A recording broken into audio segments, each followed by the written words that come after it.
پہلی محرم الحرام کے اعتبار سے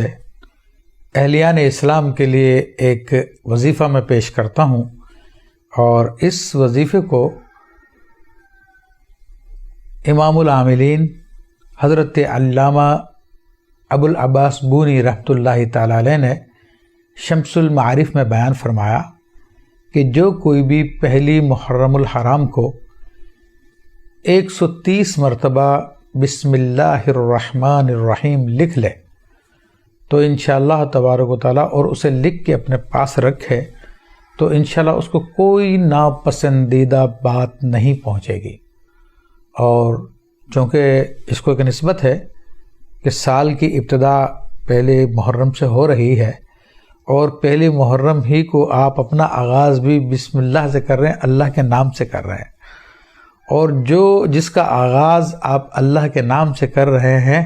تو انشاءاللہ تبارک و تعالیٰ اس کام میں کامیابی ہوتی ہے۔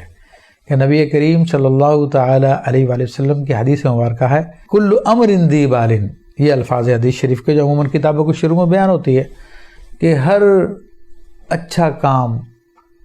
شان والا کام، عظمت والا کام جسے بسم اللہ سے شروع نہ کیا جائے تو وہ نامکمل رہتا ہے۔ تو جب ہم سال کا آغاز بسم اللہ شریف لکھ کے کریں گے، اللہ تبارک و تعالیٰ کا نام لکھیں گے، بسم اللہ شریف لکھیں گے، تو انشاءاللہ یہ پورا کا پورا سال ہمارا بہترین گزرے گا، اور حدیث شریف کے مطابق یہ یعنی اپنے کمال کو پہنچے گا۔ تو اس کو اپنائیے اور اپنے دوست احباب کو بھی بتائیے، اور اس کا حوالہ بھی میں نے ذکر کیا ہے۔ تو یہ ہمارے بزرگوں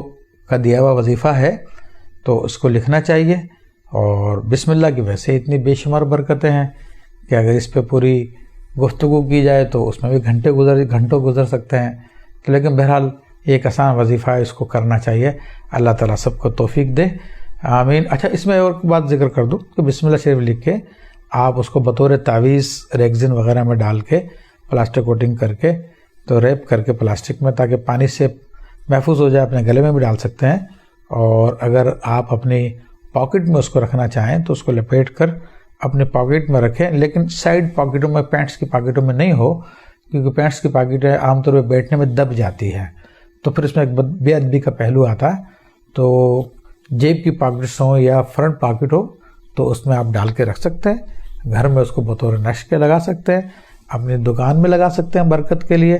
تو بہرحال انشاءاللہ تبارک و تعالیٰ،